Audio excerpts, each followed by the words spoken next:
Hola, hola, buenas tardes.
Hola, buenas tardes a todos.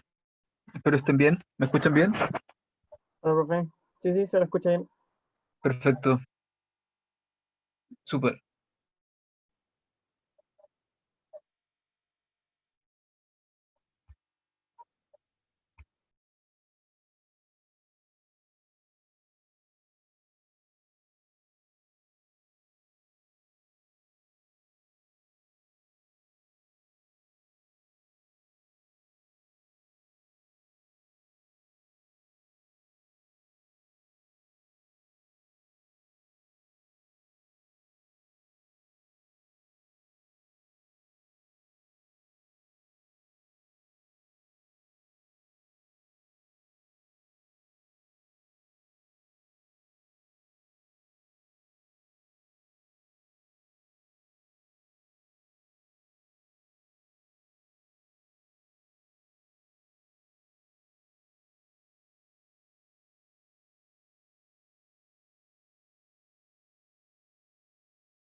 Muy bien, buenos días, perdón, buenas tardes a todos.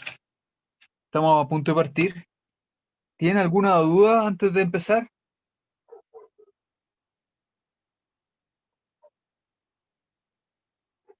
Todavía no. ¿No? Ya. Diego me dice que no. Muy bien, Yo, empecemos profe, entonces. Súper. pero sobre el jueves va a haber taller al final, ¿cierto? No lo sé, tienes que hablar con el profesor de taller. ¿Por qué? ¿Por qué dudas? ¿Qué pasa No, el no, jueves? no. Era para saber por la materia, de que si hasta qué clase iba a entrar. Si es que sabía usted. Mira, yo trato de coordinarme con los profes de taller y más o menos siempre vamos a ir a la par. Ya, La idea es que ellos, la idea del taller es que más o menos siempre vaya igual que yo o un poco más atrás. Así que esa es como tu ah, referencia. ¿Ya? ya. Vale, gracias. Muy bien. Voy a empezar a compartir pantalla. Me avisan si no la ven. Y hoy día lo que vamos a ver es la parte de energía rotacional, que es donde usamos todo lo que aprendimos en la clase pasada. El problema es el siguiente. El problema es qué significa que un cuerpo que rote tenga energía. Y déjenme ponerlo en este contexto. Ustedes, para analizar la energía de un cuerpo que rota, lo primero que tienen que acordarse es cuál es la velocidad que tiene un puntito en una trayectoria circular. Esto ya lo vimos. En una trayectoria circular de radio R, si el puntito está girando con una velocidad angular omega, ustedes tienen que acordarse que la velocidad es R por omega en teta tongo, donde omega es la velocidad angular. Esto va a ser clave para entender lo que tenemos que estudiar para poder deducir cuál es la energía de rotación de un sólido rígido. ¿Ya? La razón por la cual esto es tan importante es porque ustedes de ahora en adelante siempre tienen que pensar que un cuerpo sólido es una colección de puntos. Por lo tanto, si ustedes entienden cómo funciona, cómo se mueve un punto, entonces pueden a partir de ahí deducir cómo es el movimiento general. ¿Ya? Muy bien. El problema es el siguiente. Déjenme mostrarles un video primero para introducir qué es lo que quiero estudiar. Y por favor díganme si no va en el video. Acabo de poner en la página de una página de YouTube. Se ve perfecto. Muy bien.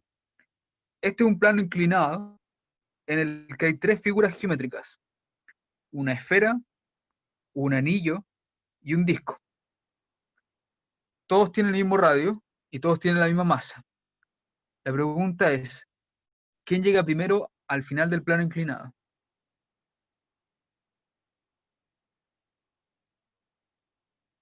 Déjenme mostrar el video.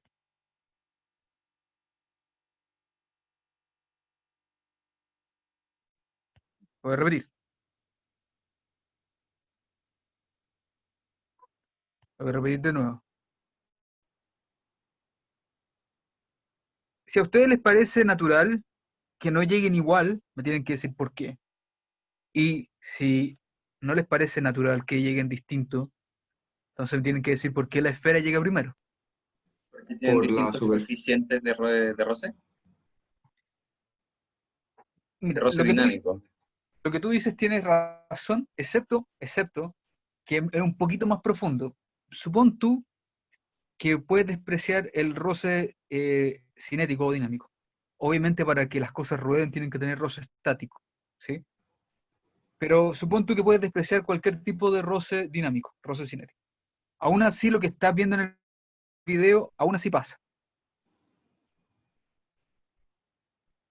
En otras palabras, lo que quiero decirte es que no tiene que ver con el roce en sí. ¿Por qué? ¿Por qué llegan distintos? Y esto es súper interesante porque si ustedes le hubieran dicho el semestre pasado, tienen tres objetos de la misma masa en un plano inclinado, todos ustedes hubieran respondido que llegan igual al final. ¿Por qué entonces aquí llegan distintos? Porque no tienen la misma masa. ¿Es donde está ubicada la masa? En el anillo está ubicado en el exterior. ¿Ya? Porque tiene otra geometría, ¿estoy de acuerdo? ¿Y qué importa eso?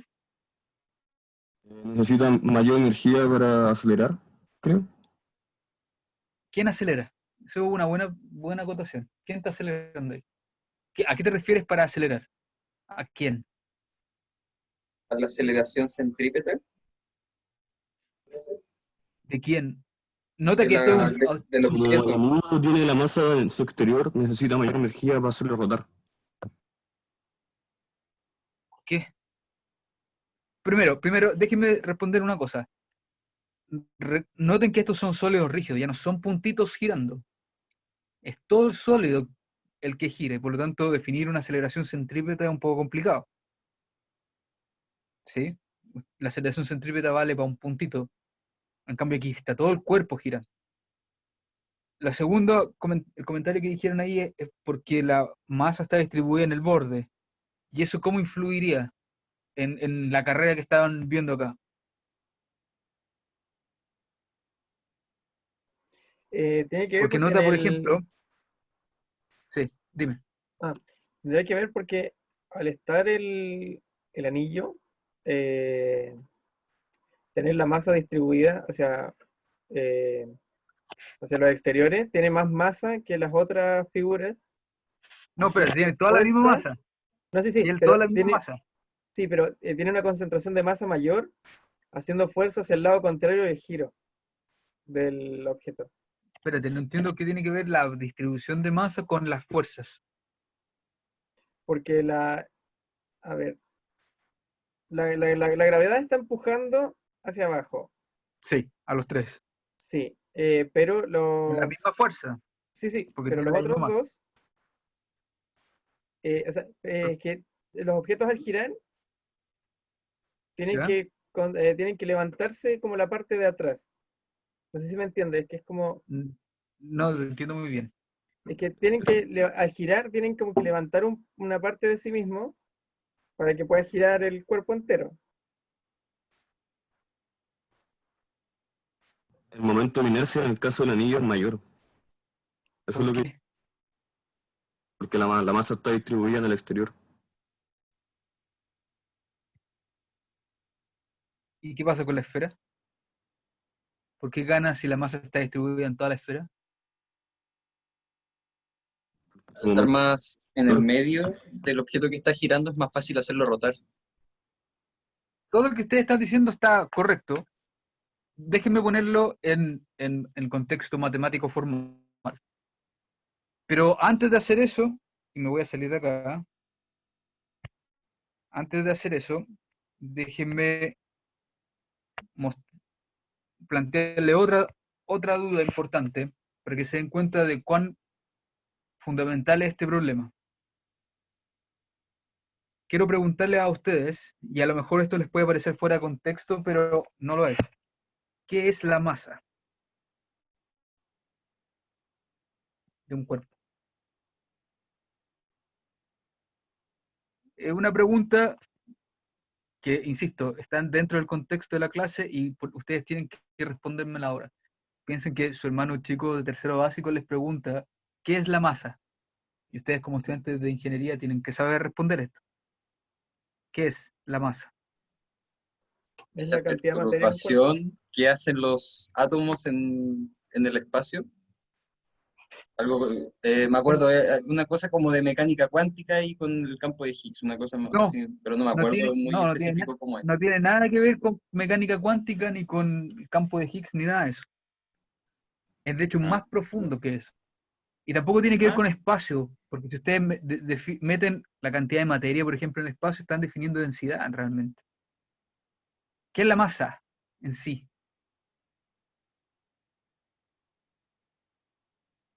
¿A qué le llamamos masa? ¿Qué significa esa propiedad física? Este Es es cuando se el deshace una típico sustancia ejemplo. sólida. ¿Y el gas, la atmósfera no tiene masa? Es la ¿El cantidad de vaso de materia que agua, posee un cuerpo. qué es materia entonces? No me respondan con tautología.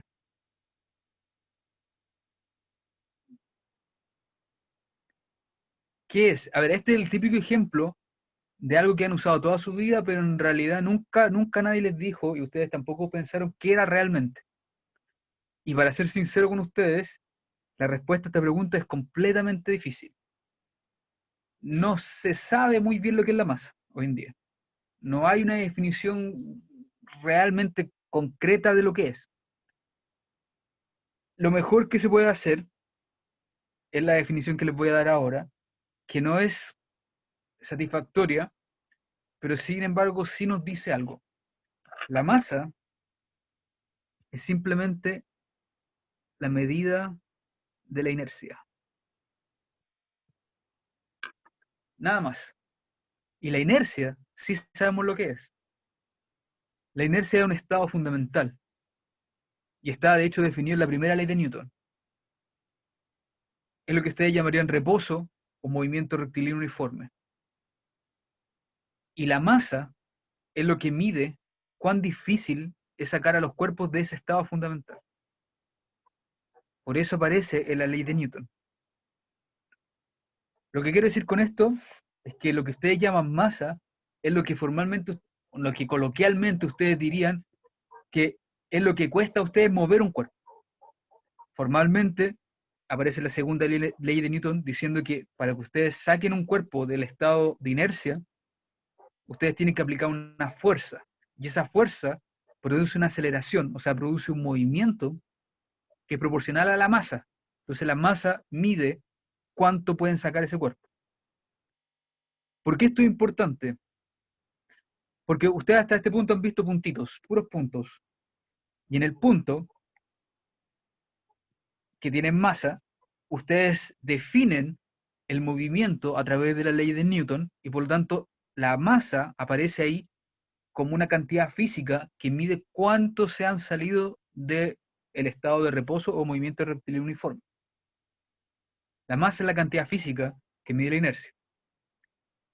Pero cuando ustedes tienen un sólido rígido, algo más grande, el problema se complica.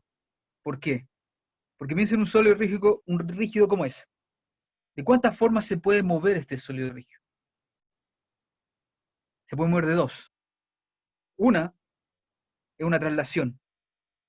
Y ustedes saben, por lo que vimos en las clases pasadas, que cuando un cuerpo sólido rígido se traslada, entonces basta con estudiar el movimiento del centro de masa.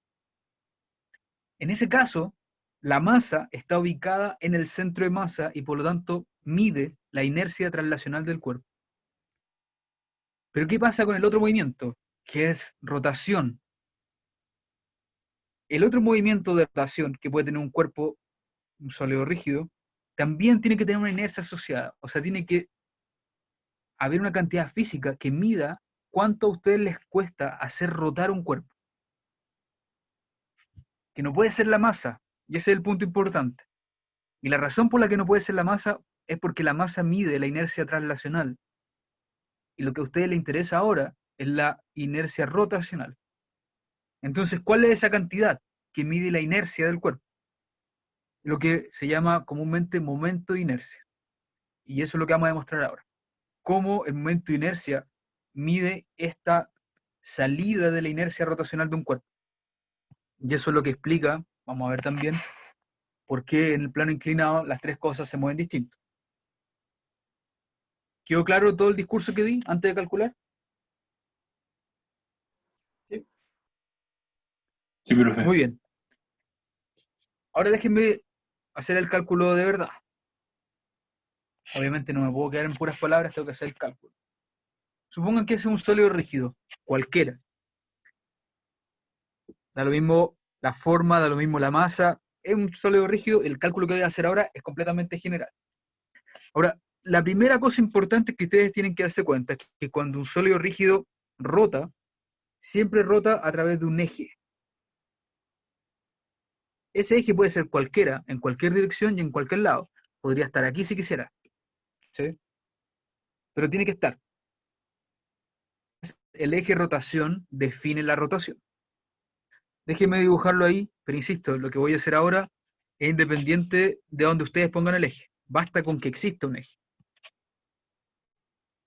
Supongan que ustedes tienen esa partícula dentro del cuerpo. Todos tienen que estar de acuerdo conmigo que esa partícula, una vez que el cuerpo empiece a girar, esa partícula también va a empezar a girar. Perdón. ¿Están de acuerdo?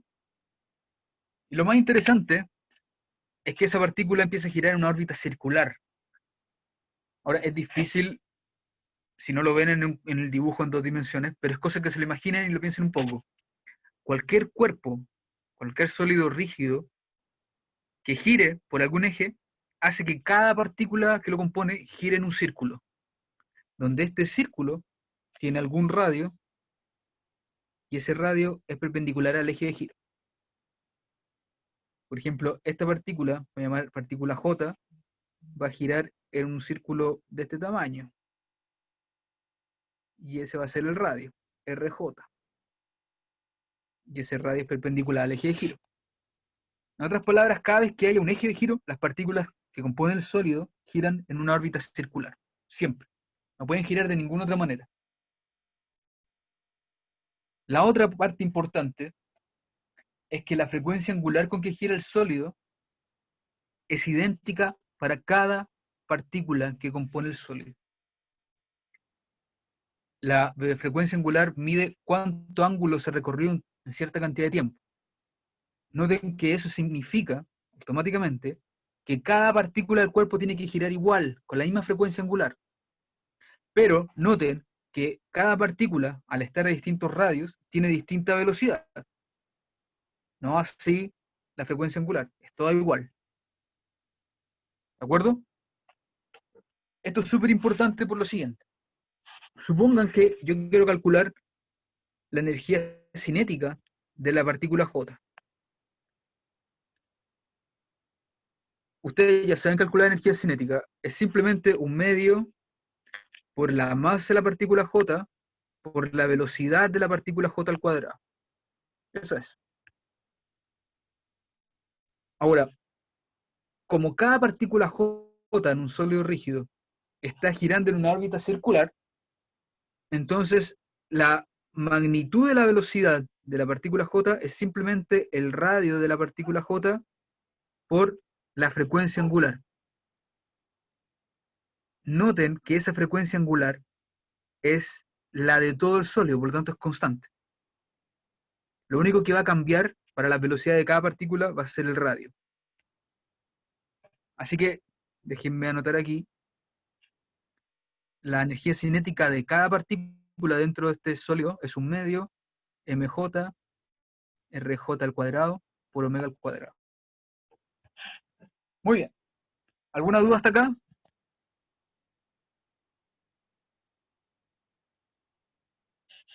¿Ninguna? Ya, voy a seguir. Recuerden, por favor, si Espera tienen que dudas, me paran. todavía estoy analizando la fórmula. Súper bien. Por favor, recuerden, si tienen alguna duda, hablen, porque si no hablan, yo voy a seguir y seguir. ¿De acuerdo? Así que es mejor que apenas tengan alguna duda, la pregunten inmediatamente. Lo único que he hecho aquí, esta fórmula ustedes la conocen, es simplemente un medio por la masa por la velocidad al cuadrado, que es la energía cinética. Lo único que hice fue introducir lo que yo había calculado que era la velocidad de una partícula en un movimiento circular, que es radio por la frecuencia angular. Y lo metí en la ecuación, y me da la ¿Profe? tercera ecuación que están viendo. Sí, ¿Qué es lo que entiendo cómo se calcula y los factores que están adentro, pero qué estamos calculando? ¿Qué es el KJ? es la energía cinética, déjame ponerla acá, energía cinética de la partícula J. Esa partícula que está aquí. Ahora, aquí viene la parte importante. ¿Por qué estamos haciendo esto? Por lo siguiente. Si ustedes tienen la partícula J y tienen su energía cinética, ¿cómo entonces deducen la energía total del sólido al rotar? ¿Son la Ustedes sumatoria de tienen todas la... las partículas? Perfecto. Eso es. La energía, que voy a llamar energía de rotación, energía de rotación, es simplemente la suma de todas las energías de cada una de las partículas que lo componen. Y es por eso que es importante saber la dinámica de una partícula. De una partícula puedo calcular, sumando, la energía total del sistema, que en este caso va a ser un medio por mj por rj al cuadrado por omega al cuadrado. Ahora, noten lo siguiente. Un medio es constante, así que sale fuera de la suma. Y omega también es constante. Cada partícula J gira la misma frecuencia angular. Así que ambas salen de la suma, y esto se puede escribir entonces así. Un medio, factor de la suma de J, de mj, rj al cuadrado, por omega al cuadrado. Ahora déjenme definir con la letra mayúscula I el valor de esta suma. Si yo hago eso, la energía total rotacional se puede escribir simplemente Así. A esto se le llama momento de inercia.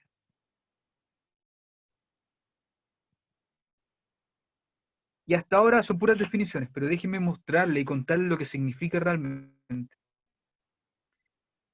¿Cuál es el poder de la ecuación que acabamos de escribir al final? Con la definición de momento de inercia que está ahí, la energía total rotacional del sólido rígido, y que noten que este es un sólido general, es simplemente un medio por I por omega al cuadrado.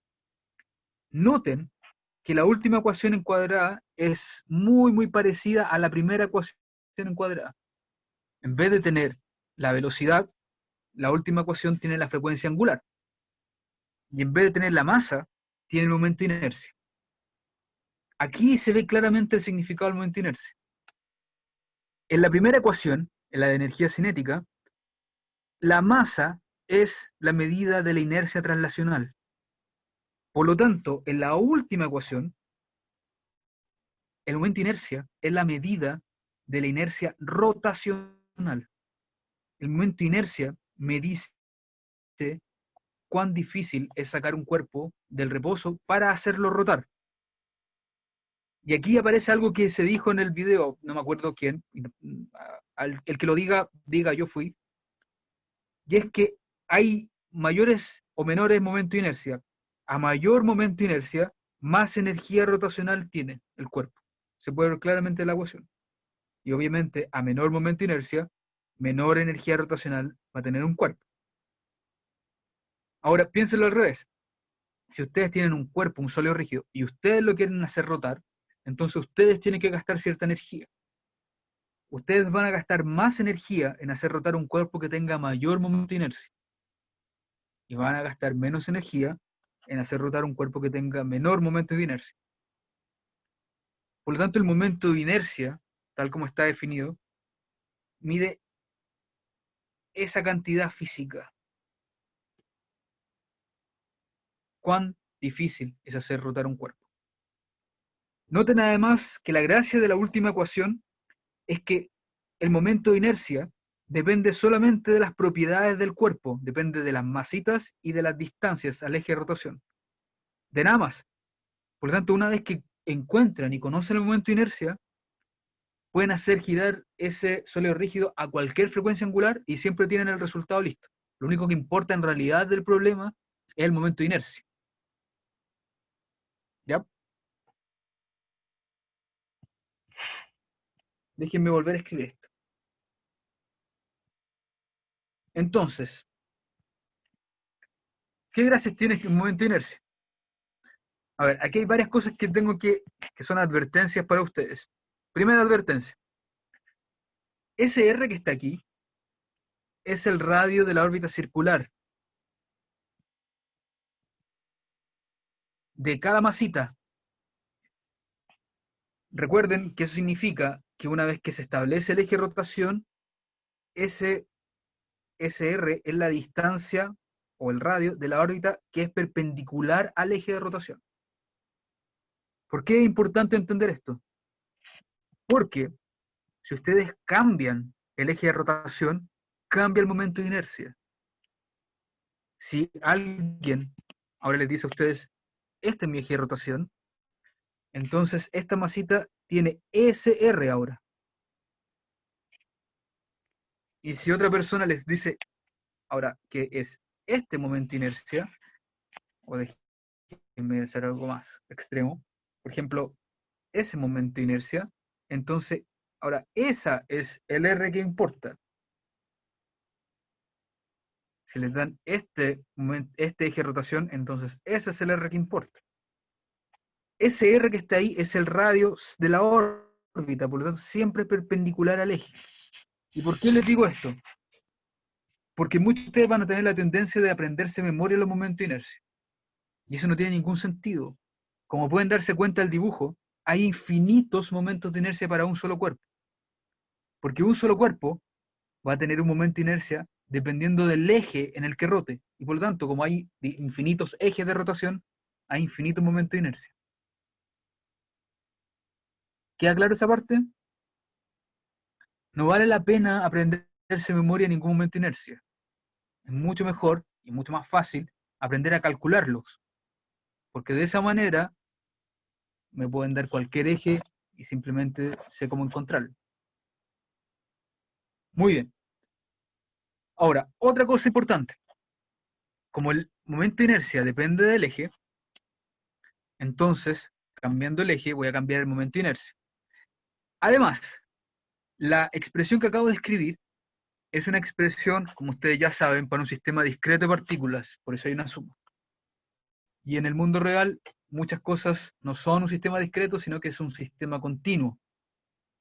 Por ejemplo, ustedes no van a andar calculando el momento de inercia del planeta Júpiter, dividiendo el planeta Júpiter en todos los átomos que lo componen. Mucho más fácil asumir que Júpiter es un sistema continuo para calcular las cosas. Por lo tanto, esta ecuación que está escrita acá no me funciona, no me sirve. Un sistema continuo es un sistema en el cual las cantidades en que se divide el sistema son infinitesimales. Y eso significa que tengo que propagar la suma que está aquí a una integral. Ahora, ¿qué es lo que se vuelve infinitesimal cuando me paso a un continuo? Las distancias R son simplemente las distancias a las que están las masitas, estas masitas MJ, del eje de rotación. Por lo tanto, no pueden hacerse chicas, porque, por ejemplo, no tiene sentido hacer chica una distancia de una partícula de superficie de Júpiter si está girando en torno a su centro de masa. Lo que sí se hace pequeño, lo que sí se hace infinitesimal, son las masas. En otras palabras, ustedes están dividiendo un sólido en pedazos cada vez más pequeños de masitas y están sumando sobre todos esos pedazos. Por lo tanto, la manera correcta de definir el momento de inercia es a través de la integral de r cuadrado por dm.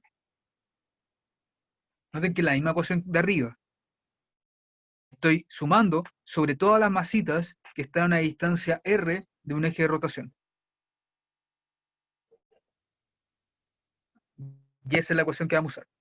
¿Alguna pregunta hasta acá?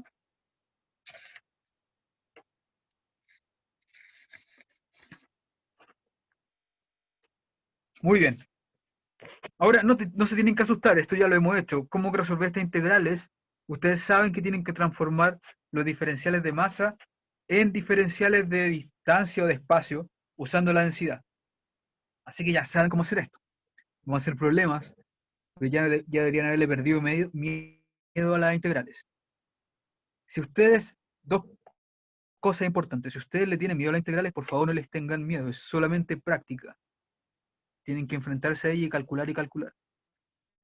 Segundo, gran parte de las integrales que vamos a resolver en el curso son simples, así que con menor razón deberían tenerle miedo. Esto es pura práctica, así que si no dominan hacer bien integrales, por favor practiquen. ¿Cómo dijo profesor? ¿Qué cosa? Antes de practicar harto. Que todas las integrales que vamos a hacer van a ser extremadamente simples, o sea, todas ustedes las conocen. Ah, Jamás voy a poner un problema. Esto no es cálculo, eso es lo que quiero decir. No es saber hacer integrales, sino que todos los problemas son de física. Eso quiere decir que las integrales son simplemente una herramienta. ¿De acuerdo? Así que ninguna integral va a ser extremadamente difícil. El problema no va a ser saber hacer una integral. Aun cuando, siempre recuerden, si ustedes no saben hacer una integral, está todo malo. ¿De acuerdo? Ser ingeniero significa saber resolver todo el problema. No solamente hablar con las manos, sino que resolverlo completamente. Así que tienen que saber. entonces los desarrollos de los ejercicios también tienen que incluir resolver la integral. Por supuesto. Ya. Esa es la manera correcta de demostrar. Piénsenlo así. Lo que ustedes tienen que demostrar en cualquier evaluación es que saben. ¿Sí? Si ustedes, por ejemplo, vieron en un matinal a un tipo que dice que sabe cómo llegar a la luna, y lo único que hace es hablar de cómo llegar, ustedes saben inmediatamente que es un charlatán. Así que en una evaluación ustedes no pueden solamente hablar, ustedes tienen que demostrar que saben hacer el problema, y eso significa resolver matemáticas. Ese es el lenguaje de la ciencia. Así que tienen que demostrar todo el desarrollo, y el desarrollo tiene que estar completamente bueno. Muy bien. Ya, profe. Noten primero las unidades de esto. Y esto va a ser útil porque ustedes van a tener que usar varias herramientas para chequear de que lo que están haciendo está bien. Las unidades del momento de inercia siempre son kilogramos por metro al cuadrado. Siempre.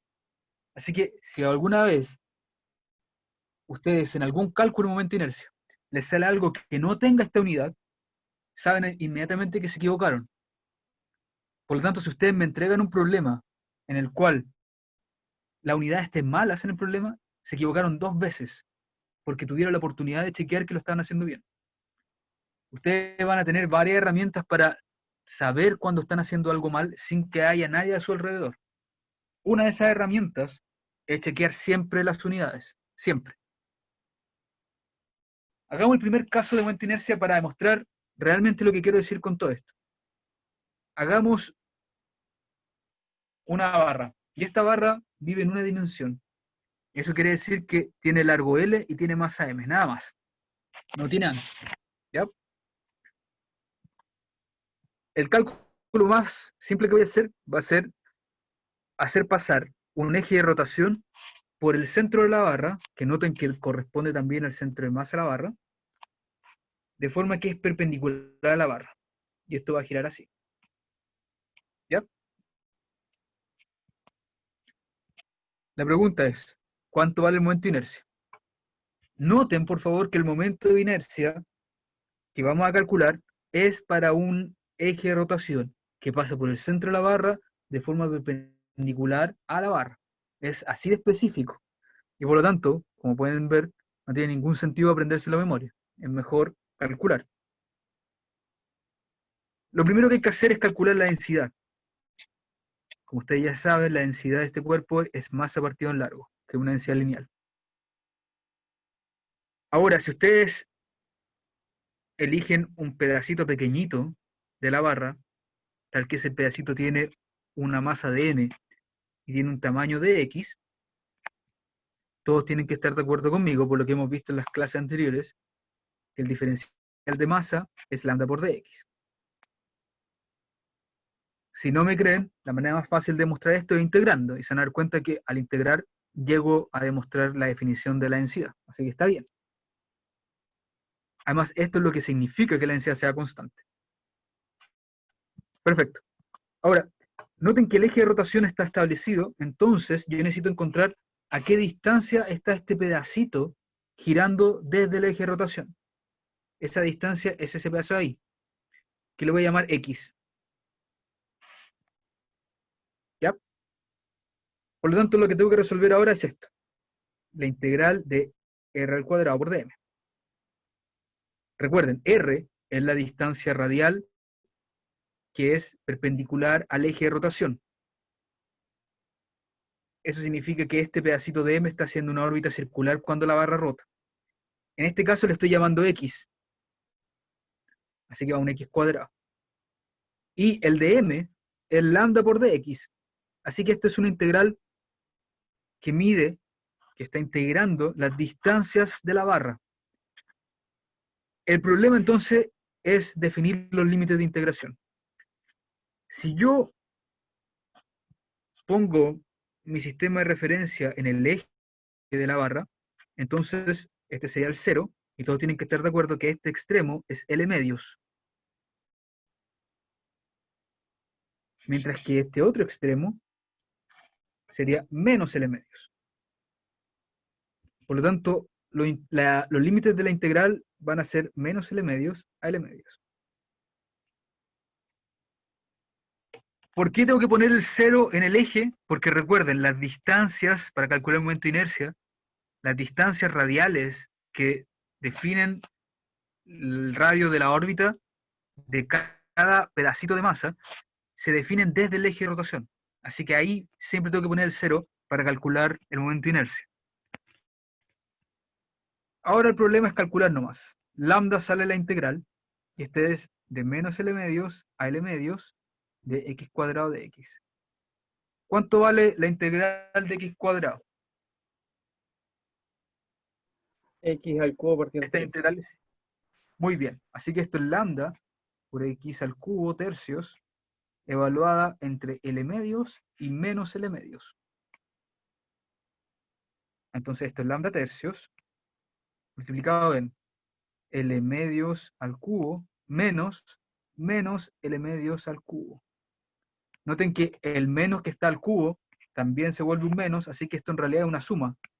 Esto es 2L tercios L al cubo octavos.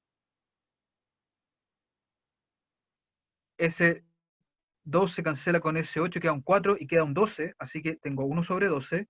Voy a introducir cuánto vale lambda, que es m sobre L, por L al cubo, y el resultado es 1 sobre 12 ml cuadrado. Noten que tiene las unidades correctas, de kilogramos por metro al cuadrado. Así que está bien, es un momento de inercia. Otra pista para obtener, para más o menos saber que lo hicieron bien, es que el momento de inercia siempre tiene que ver con las cantidades relevantes de la figura del sólido rígido, que en este caso es m y L. Así que no puede salir nada más que no sea m y L, en la combinación ml cuadrado. Muy bien. Que salga 1 por 2, 1 partido en 12avos no significa nada hasta este punto. Solamente quiero saber si se entendió cómo calculé el momento de inercia.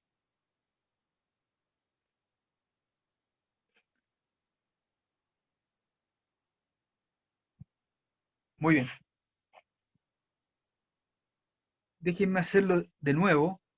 La misma barra de masa L y largo L, pero ahora el eje de rotación va a pasar en un extremo. Ahí. Lo único que hice fue cambiar la posición del eje de rotación, porque sigue estando perpendicular a la barra. La pregunta es, ¿cambia o no cambia el momento de inercia? Sí, cambia. Tiene que cambiar. Déjenme calcular cómo cambia. Déjenme definir el pedacito de masa de M, de tamaño de X, y está a una distancia X del eje de rotación. El momento de inercia, entonces X cuadrado por lambda de X, y ahora tengo que definir los límites de integración.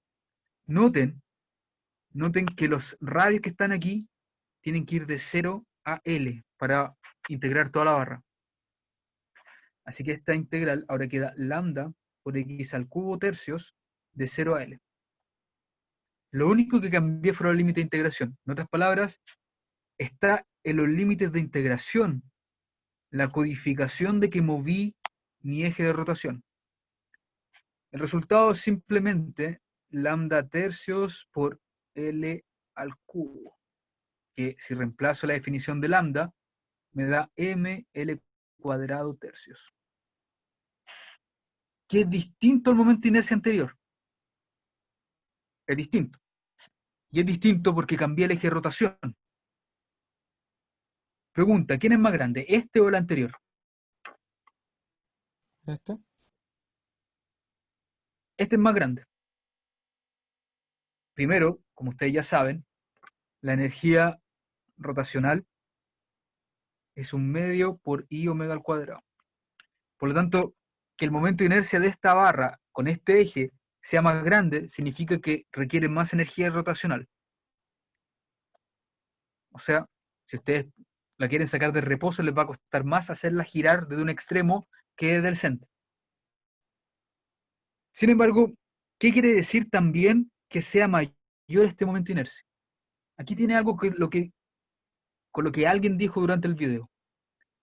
El momento de inercia mide también cómo se distribuye la masa alrededor del eje de rotación. Mientras peor sea la distribución de masa, mayor va a ser el momento de inercia. Noten que en este caso, el eje de rotación ve masa mucho más lejos de él que en el caso anterior. Lo que quiere decir es que en el caso anterior, ahí, la masa está mejor distribuida alrededor del eje de rotación. Por lo tanto, ustedes deberían esperar que en este caso, el momento de inercia fuera más grande, porque la masa está peor distribuida. Cuando tengan distintos momentos de inercia, esa es una manera buena de verlo. Mientras mayor sea el momento de inercia, significa que la masa está distribuida más lejos del eje de rotación. Y por eso, como algunos de ustedes vieron, el disco se comportaba diferente al anillo. Déjenme hacer el último caso. Profe, De ¿le nuevo puedo voy a poner una preguntar barra. Sí, dime. que usted dijo que cuando era mayor el momento de inercia, la energía rotacional era mayor y por eso era más Sí, difícil mover un objeto, ¿cierto? esa es una manera de verlo. Si el objeto está en Entonces, reposo y lo quieres hacer rotar, es más difícil. claro, Tienes entonces, que ¿por qué gastar más cuando yo energía, abro ¿sí? una puerta desde la manilla es más fácil que si la abro cercana a la Ah, bisagra? esa es una muy buena manera de ver el problema. Es una muy buena manera. La respuesta va a tener que esperar, yo creo, que hasta la próxima semana para entender realmente lo que pasa, pero te adelanto que tiene que ver con una cantidad física que se llama torque. ¿Sí? Ya, Eh, tiene que ver con eso, con algo que se llama torque. Y solamente viendo momento de inercia, tú no vas a entender por qué ocurre eso. Así de simple. O sea, tienes que esperar a introducir el concepto de torque para entender por qué en el caso de una puerta y en el caso de cualquier palanca funcionan las cosas como funcionan.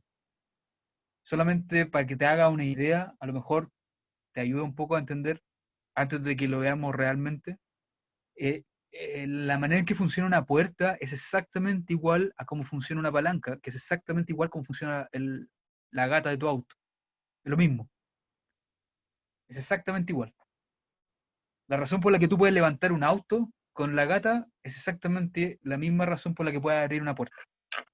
Eso lo vamos a ver la próxima semana, yo creo. ya, perfecto. Muy bien. Déjenme hacer este último cálculo de nuevo de la misma barra, M y L. Y voy a hacer pasar el eje de rotación de nuevo por el centro, igual que la primera vez, pero el eje de rotación ahora va a estar chueco, con un ángulo alfa. El eje de rotación ahora no es perpendicular a la barra, está inclinado. Antes de hacer el cálculo de cuál es el momento de inercia en este caso, ¿ustedes esperarían que fuera mayor o menor que el primer caso que vimos? Menor. Todos tienen que estar de acuerdo que esto es posible, tener una Mayor, yo creo. rotación así. ¿Cuánto? Yo creo que sería mayor. Yo creo que sería menor. ¿Por qué cree? A ver, que defiendan sus puntos aquellos que hablaron. ¿Por qué? O sea, igual me cuesta imaginármelo, pero supongo que me costaría más dar vuelta a eso como chueco. Yo según, porque el radio desde cualquier punto de la barra hacia el eje de rotación es menor en comparación a si estuviera recto. Como que cuando está perpendicular a la barra, donde se maximiza la distancia. ¿Cuál es tu nombre? El segundo que habló. Pablo. Pablo está en todo lo correcto. Fíjense que, por ejemplo, cuando yo pongo este eje de rotación con un ángulo alfa general, el elemento de masa de m está haciendo esta trayectoria. Así está rotando. ¿Están de acuerdo? Y por lo tanto el eje de rotación es esa distancia que está ahí. Ese eje de rotación es más chico que el eje de rotación cuando la barra es perpendicular. Y por lo tanto, desde el punto de vista de la barra, si prefieren pensarlo así, la masa está más cercana a ella, está mejor distribuida a ella, al eje de rotación. Y por lo tanto, el momento de inercia debería ser menor. Veamos cómo lo calculamos. Si yo defino que este pedacito, como siempre, tiene un largo de x, y desde el centro donde pasa la barra, esa distancia es x, todos tienen que estar de acuerdo conmigo que hay relación trigonométrica entre r, x y alfa. Seno de alfa en realidad es r partido en x. Por lo tanto, el radio de rotación es x por seno de alfa. El momento de inercia entonces va a ser lo siguiente. La integral de r cuadrado por dm, que en este caso es lambda por dx, Noten que puse explícitamente R cuadrado porque, insisto, tiene que ser la distancia al eje de rotación, la distancia perpendicular al eje. Y ahora voy a reemplazar lo que yo sé que vale el radio en términos de x. Entonces, como lambda y alfa son constantes, esto me da alfa seno al cuadrado de alfa de x cuadrado de x desde menos L medios a L medios, porque la barra pasa por el centro. Así que el momento de inercia es igual a lambda por seno al cuadrado de alfa por 2 veces L al cubo partido en 8. Sí. Mato ese 2, aquí queda un 4. Pero me falta un 3, perdón, porque L es x cubo tercio, ahí sí. Si reemplazo cuánto vale lambda, esto me da m partido en L por seno al cuadrado de alfa por L al cubo partido en 12. Noten que entonces el momento de inercia es 1/12 por seno al cuadrado de alfa por ml cuadrado. Ese es el resultado final. Como la función seno siempre es menor o igual a 1, entonces esto siempre es menor o igual a 1/12 ml cuadrado. Y por lo tanto siempre, si la barra está inclinada, tiene un menor momento de inercia. ¿Cómo puedo comprobar a mí mismo que esto está bien? Bueno, tomo un caso particular, cuando alfa es pi medio. Cuando alfa es pi medios, todos tienen que estar de acuerdo también conmigo que el eje de rotación es perpendicular a la barra. Como seno de pi medio es 1, esto automáticamente implica que el momento de inercia es 1/12 ml cuadrado, que es el resultado que ya había obtenido antes, así que está bien. Otro límite interesante que es importante chequear es cuando alfa es 0. ¿Qué esperarían ustedes que pasara cuando alfa es 0? El resultado matemático me dice que el momento de inercia es 0. ¿Les parece eso razonable? No. Noten que alfa es 0 significa que el eje de rotación está paralelo, acostado sobre la barra, pasando por la barra. ¿Por qué el momento de inercia es 0? Bueno, es 0 porque en realidad lo que estamos modelando matemáticamente aquí es una línea en una dimensión, sin ancho. Entonces ustedes están diciendo que están haciendo rotar una línea justo por un eje que pasa por la misma línea. Eso no tiene ningún sentido. Una línea no puede rotar por su mismo eje. No tiene ningún sentido físico. Así que esto es solamente un artificio matemático. Sirve solamente para chequear que tiene sentido lo que estamos haciendo. Obviamente en el mundo real no existen líneas unidimensionales. Muy bien. Estos 3 ejemplos demuestran que no tiene ningún sentido aprenderse los momentos de inercia de memoria. Es el mismo objeto, con la misma masa y el mismo largo. Lo único que hemos hecho en todo el rato es cambiar los ejes. Y cada uno de estos nos da un resultado distinto de momento de inercia. Y de hecho hay infinitos momentos de inercia porque hay infinitas elecciones posibles para los ejes. No les conviene aprenderse de memoria esto porque puede ser que en una prueba aparezca un eje que ustedes no conozcan y si no saben calcular esto, no van a tener cómo responder el problema. Así que es mejor aprender a calcular los momentos de inercia. Muy bien. Todo esto demuestra que para calcular un momento de inercia depende el eje y depende cómo se distribuye la masa en torno al eje. ¿Sí? Ahora viene la pregunta interesante, que yo siempre le hago a mis alumnos en este punto. ¿Alguna vez ustedes pensaron por qué los autos no tienen ruedas de bicicleta? ¿Por qué no los construyen así? Yo sé que ustedes le pueden poner ruedas de bicicleta si quieren, pero ¿por qué no los construyen así? Piensen en lo siguiente, los autos son discos, en términos matemáticos más general posible, mientras que las ruedas de las bicicletas son anillos. ¿Por qué a los autos no les ponen anillos de ruedas? ¿O por qué no les ponen esferas de ruedas? O piensen al revés, ¿por qué a las bicicletas no les ponen esferas de ruedas?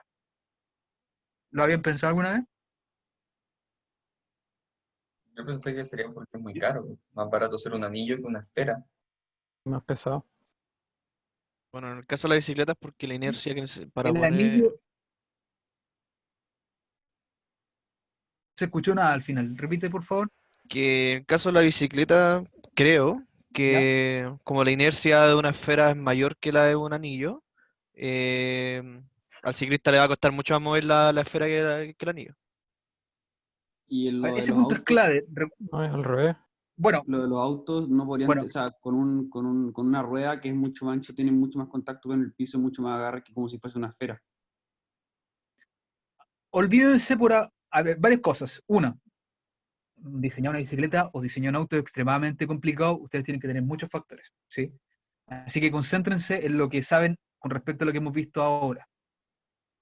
La pregunta es entonces, ¿por qué, basándose en el momento de inercia, ustedes pondrían en un auto, por ejemplo, una rueda tipo disco en vez de una rueda tipo anillo?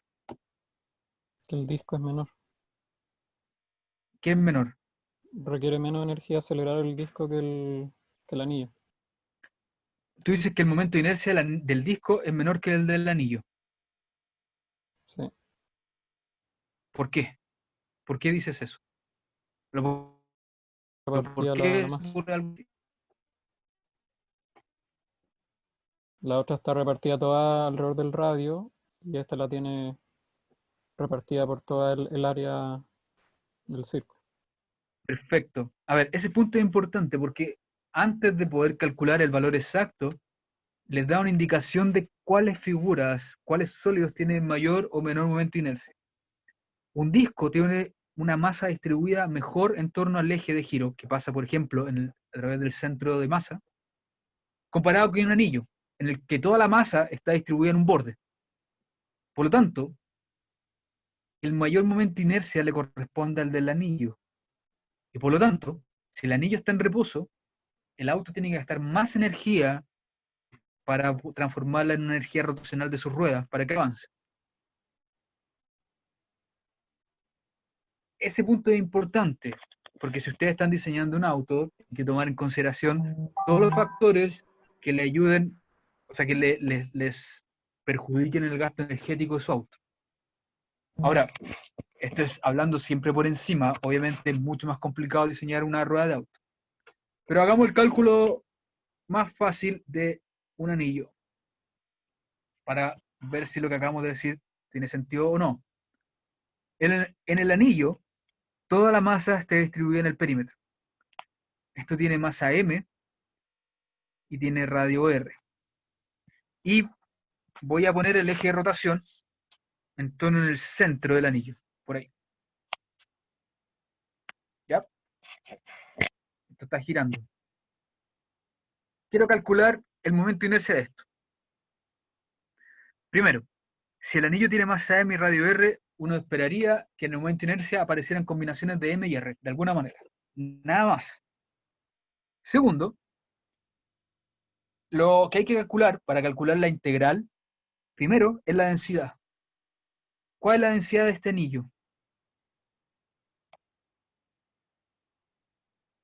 Recuerden, toda la masa está distribuida en el perímetro.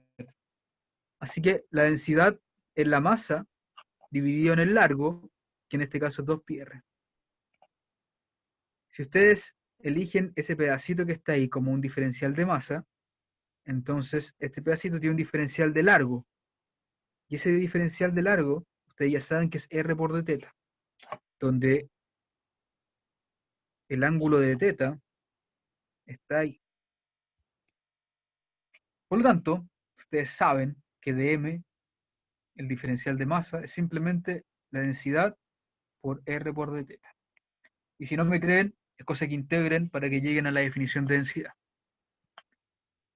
Ahora calculé un momento de inercia. Esta va a ser la integral de las distancias a las que se encuentran los pedacitos de masa desde el eje de giro, que en este caso es r, así que esto va r al cuadrado, por un diferencial de masa, que es lambda por r por d θ. Noten que la integral ahora es una integral en el ángulo, así que para tener el anillo completo, esto tiene que ir de 0 a 2π. Así que, como R es constante y como lambda es constante, esto es lambda R al cubo por la integral de d teta de 0 a 2pi, y el resultado es obviamente lambda R al cubo por 2pi, lo cual se ve horrendo, pero déjenme volver a reemplazar lo que va en lambda. Lambda es m partido en 2pi r, por r al cubo por 2pi. Noten que el 2pi se cancela, uno de los r se cancelan, y el resultado es mr cuadrado. El momento de inercia del anillo es simplemente mr cuadrado, nada más. Es así de simple. Ahora la pregunta, primero, el cálculo, la manera de calcular es exactamente igual a cómo calculamos, por ejemplo, el centro de masa del anillo. De hecho, es un poco más fácil porque estas son puras integrales escalares. Ahora déjenme calcular el disco. Un disco de la misma masa y el mismo radio R tiene toda la masa distribuida en la superficie. Déjenme poner de nuevo el eje de rotación de nuevo pasando por el centro. La pregunta es, entonces, ¿cómo calculo ahora el momento de inercia? Ustedes dijeron que debería ser menor, porque la masa está distribuida de mejor manera en torno al eje. ¿Cómo lo calculo entonces? Tengo que primero encontrar el diferencial. No, primero la densidad. ¿Cuál es la densidad en este caso? Este problema ya no Superficial. es en una dimensión. Sí, dime. Es superficial. Claro, es superficial. Así que en la masa, partido en el espacio en el que ocupa la masa, que en este caso es una superficie, y la superficie de un círculo es pi r cuadrado. Muy bien. Ahora voy a suponer que la densidad es constante. Como la densidad es constante, entonces cualquier elemento de masa tiene que ser igual a la densidad por algún elemento de área. ¿Cómo calculo ese elemento de área? Lo que quiero decir con esto es lo siguiente, lo voy a hacer en blanco. Supongan que ustedes tienen este pedazo que está aquí. Ese pedazo es el pedazo que tiene una masa de m. Déjenme ponerlo así. A ustedes lo que les interesa es calcular cuánto vale el área que está aquí. ¿Cómo se calcula esa área? Si no saben cómo calcularla, les voy a decir ahora, y me van a tener que creer por un ratito, pero después les voy a demostrar que está bien. Déjenme hacer una amplificación de lo que acabo de dibujar. Lo que acabo de dibujar es ese pedazo de ahí. Todo esto está suspendido en un pedacito de ángulo de teta. ¿Sí? Muy bien. Primera pregunta. Si ese pedacito está a alguna distancia r, esa distancia ahí es r, ¿cuánto vale este lado? R por d teta. R por d teta. Muy bien. Ahora, ¿cuánto vale ese lado? Ese lado que está ahí es un lado que está suspendido en la distancia radial, así que ustedes simplemente le pueden decir dr. Noten que este dibujo que hice aquí, lo voy a hacer con color verde, se ve raro porque se ve como dos pedazos curvos sacados, pero en realidad, como estoy hablando de diferenciales, este pedazo es tan chico como yo quiero. Y si es tan chico como yo quiero, lo puedo dejar de la forma que yo quiero. Por lo tanto, esto es simplemente un cuadrado. Y el área de este cuadrado sería dr por r por d teta. Lado por lado. Ahora ustedes pueden decir... ¿Por qué es un "Profesor, cuadrado, profesor? porque yo quiero".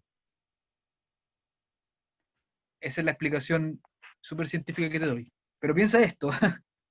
Tú estás haciendo cálculo diferencial. En el cálculo diferencial, lo único que te importa es tomar pedazos tan chicos como sea posible. ¿Cuán chicos? Depende de ti. ¿Qué forma tengan esos pedazos? También depende de ti. tú eliges cómo hacer la partición del sistema. Y por lo tanto, yo voy a elegir que estos pedazos sean cuadrados. Y por eso puedo definir el área así. Y ahora viene la parte interesante. Tú me puedes decir, profesor, se está pegando el tremendo carril. Y yo te digo no. ¿Por qué? Porque ¿cómo compruebo que este diferencial de área está correcto? La manera de comprobar que este diferencial de área está correcto es, si yo lo integro, me tiene que dar el área de un círculo. Si al integrar a ambos lados, obtengo, noten que esto es R de teta. Si al integrar a ambos lados, obtengo el área de un círculo, entonces está bien. Significa que yo puedo tomar ese diferencial de área porque al sumar todos los pedacitos obtengo el área total. El lado izquierdo es el área total. El lado derecho, noten que en realidad es una doble integral, porque tengo un diferencial en R y un diferencial en teta. Pero como ustedes ya saben, R y teta son variables independientes, y por lo tanto esto se puede separar en dos integrales. La primera es R por dr, y la segunda es de teta, y esas integrales se multiplican. La primera integral de R a dr se tiene que integrar desde 0 hasta el R total del disco. La segunda integral se tiene que integrar de 0 a 2pi para que me dé el círculo completo. La primera integral en R, ¿están todos de acuerdo conmigo que me da R cuadrado medios? Mientras que la segunda integral me da 2pi. Así que el resultado es pi R cuadrado, lo cual está perfecto. Así que esta es el diferencial de cualquier pedacito de superficie en un círculo.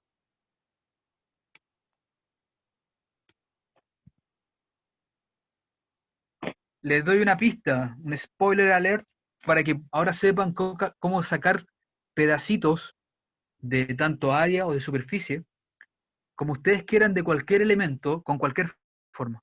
Siempre los diferenciales de espacio en una superficie se pueden aproximar a cuadrados.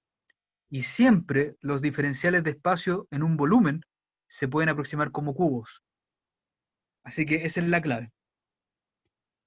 Siempre se puede mostrar al final que da el resultado correcto. Si les cuesta imaginarse, piensen así.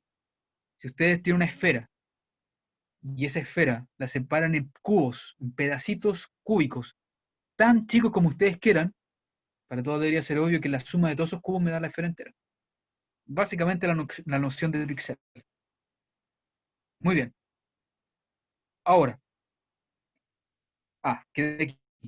El diferencial de masa entonces es sigma por R por dr por d teta. Y ahora tengo todo para calcular el momento de inercia. El momento de inercia va a ser la integral de, noten que ese diferencial de masa está a una distancia r, así que tengo que poner r cuadrado, por un diferencial de masa, que es sigma por r por d teta. Tengo dos diferenciales, así que estas son dos integrales, y ese es solamente un reflejo de que estoy trabajando en dos dimensiones. Así que, de ahora en adelante, cada vez que ustedes trabajen en dos dimensiones, van a esperar que les aparezcan dos integrales.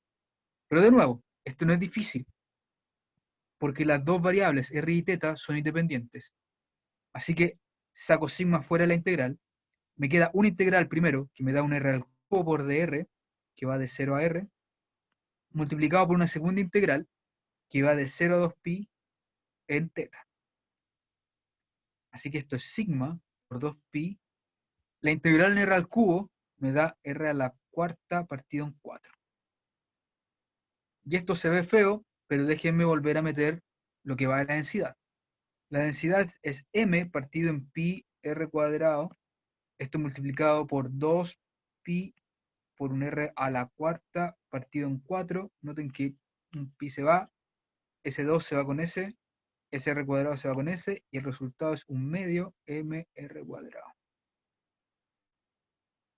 Que obviamente es menor que mr cuadrado. Por lo tanto, el momento de inercia de un disco es siempre menor que el momento de inercia de un anillo. Y no es poco menor, es la mitad. Es mucho menor. Y aquí está la demostración. ¿Alguna pregunta?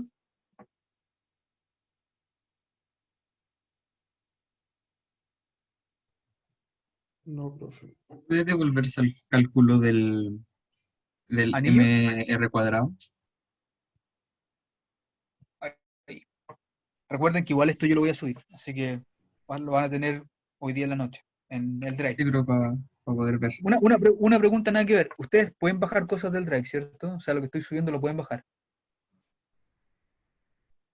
Creo que Sí, sí. profe. Yo siempre lo he visto online en realidad.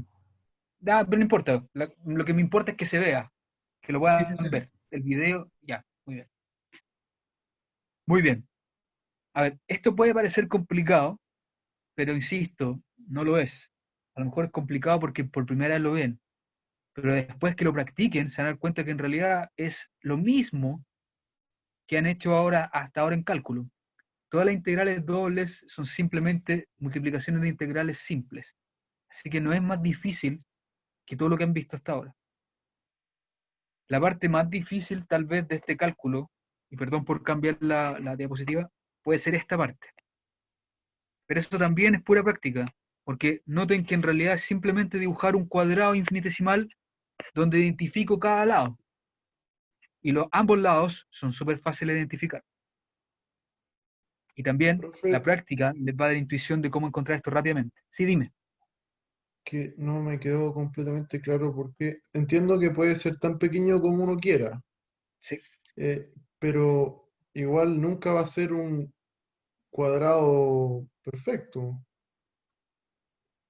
Es esa que sección. esa noción que tienes en tu cabeza ahora es complicada, porque ¿qué significa un cuadrado perfecto de algo que sea tan pequeño como tú quieras? eh, para que tenga, para que no tenga curva en... Mira, piénsalo así.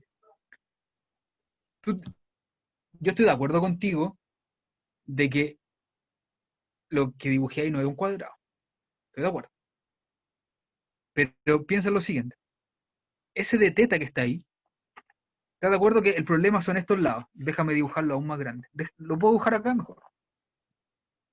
Tú tienes una cosa así, ¿sí? Eso es lo que estoy haciendo. Sí, Tu problema es este lado, que es curvo. Yo estoy de acuerdo yo lo que... contigo, ese es el problema. Este lado no importa porque es el plano. Pero este lado es r de teta, ¿sí? Sí, ¿Qué pasa con ese lado cuando teta se va a algo tan chico como tú quieres? ¿Qué pasa con la curvatura? empieza a disminuir. Exactamente. Empieza a disminuir tanto como tú quieras. Esa es la gracia del cálculo. Por lo tanto, este dibujo que acabo de hacer se aproxima a un cuadrado, o si prefiere a un rectángulo, para hacerlo más exacto. Y se aproxima a un rectángulo tanto como tú quieras.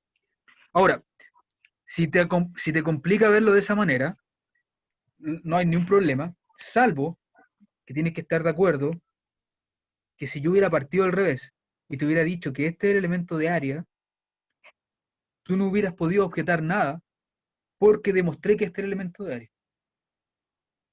La demostración, insisto, es integrar y darte cuenta que esto da pi r cuadrado.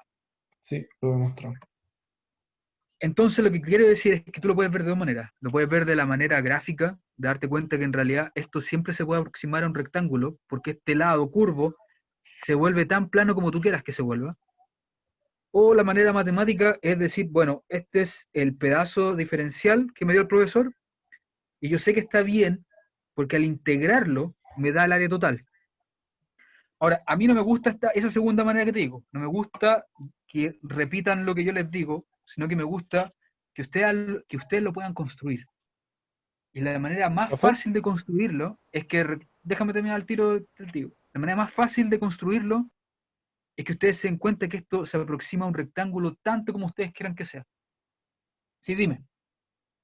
Que les decía que quizás es comparable como en la Tierra, que nosotros somos tan chicos Exactamente. comparados con la Tierra que la vemos plana a pesar de que es Es como muy, curva. muy buena comparación. Tienes toda la razón.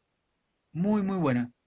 Si uno quisiera ser formal, uno tendría que decir que, por ejemplo, para llegar a la casa de, no sé, del amigo que está en otra comuna, tendría que desplegar un mapa tridimensional y darme cuenta cuál es la curvatura de la Tierra, lo cual nadie hace, obviamente, todos usan un plano plano, un mapa plano. Y es lo mismo. Si ustedes son pequeños, comparado con la curvatura general, ustedes pueden aproximar esa curvatura general a algo plano tanto como ustedes quieran. Es lo mismo que está pasando acá. Exactamente lo mismo. El mundo para una hormiga es mucho más plano que para ustedes. ¿Sí? Y el mundo para un objeto como el Monte Everest es más curvo que ustedes, que el de ustedes, porque es más grande con respecto a ustedes comparado con la Tierra. Así que mientras más chico se haga algo, todo se puede transformar en la forma que tú quieras en esa aproximación. Yo podría haber, y esto solamente para terminar y no lo voy a hacer, yo podría haber definido, si quisiera, un diferencial de área de puros circulitos dentro de mi gran círculo, y al haber sumado todas las áreas de esos pequeños circulitos, obtener el círculo total. También se puede hacer, pero es mucho más difícil. La manera más fácil es usar los sectores que se forman naturalmente con el ángulo de teta y transformarlos todos en rectángulos. Ya, muy bien. Si no les queda claro esto, voy a hacer más y más ejercicios de esto en las próximas clases, en los que voy a mostrarles múltiples maneras de hacer esto. Gracias, profe. Muy bien. Gracias, profe. ¿Profe? Ya, nos vemos. Sí, dime. ¿Que hasta dónde entra la materia de la prueba? Para la prueba siempre entra, a ver, hay dos cosas, dos puntos importantes que hay que considerar. Punto 1, siempre entra hasta la semana anterior a la prueba. Ese es el primer punto. Pero el segundo punto es que también siempre entra hasta el punto en que todas las secciones vayan más o menos parejas. Eso quiere decir que, por ejemplo, si nosotros vamos muy adelantados, va a entrar menos materia. ¿Ya? Pero sin embargo, siempre se los voy a informar. Esto no va a quedar al azar. Siempre les voy a decir, entra hasta este capítulo, hasta esta materia. Probablemente unas 2 semanas antes de la prueba. Profe, Sí. pero ¿podría decir qué es lo que entra hasta ahora? Como para repasar las cosas, los puntos y... No, ¿cómo? O sea, lo que hemos visto hasta ahora, Sí, es que entra como todo lo que hemos igual visto hasta para ahora. ordenar todo. Todo. Todo ya. Gracias. Sí. Siempre va a entrar todo. Siempre. Así que no hay ninguna cosa que no entre. ¿De acuerdo? ¿Profe? Sí, dime. ¿Tiene la fecha de las 3 pruebas? Tengo la fecha de la 1 y la 2, y de hecho la subí a Webcursos ayer o Azul. anteayer. Ya es que la estuve Están escritas. buscando hace unos días y no la Están en encontraba. los avisos. En los avisos. Yo supongo que les deben llegar un correo cuando yo pongo un aviso en Webcursos. A mí me llega al menos. Sí, ahí está, profe, ahí lo vi. Gracias. Ya. La La prueba es el prueba viernes, número ¿no? 3. ¿Cómo? ¿La prueba 1 es el viernes? El 28 de septiembre. No, de septiembre. Ah, ya, ok, perfecto. No. Sí, Estaba queda asustado harto por todavía. eso. Ah, ya. No, queda harto todavía. La otra es noviembre y la prueba 3 es la misma fecha del examen. Eso. Ya. Nos vemos el jueves. Por favor, cuídense mucho, no salgan si no tienen que salir. Vale, gracias, profe. Cuídese. Chao, profe. Chao, Que esté muy bien, profe. Chao, profe, que esté bien. Chao.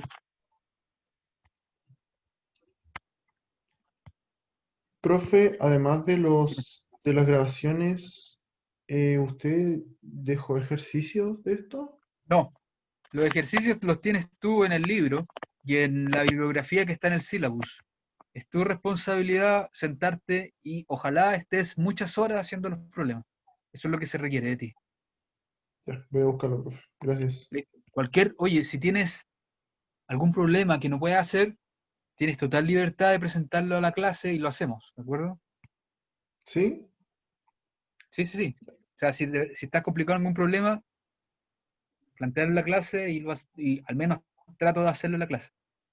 Gracias, profesor. Listo, nos vemos, que estés muy bien. Chao. Chao, Chao, chao. chao.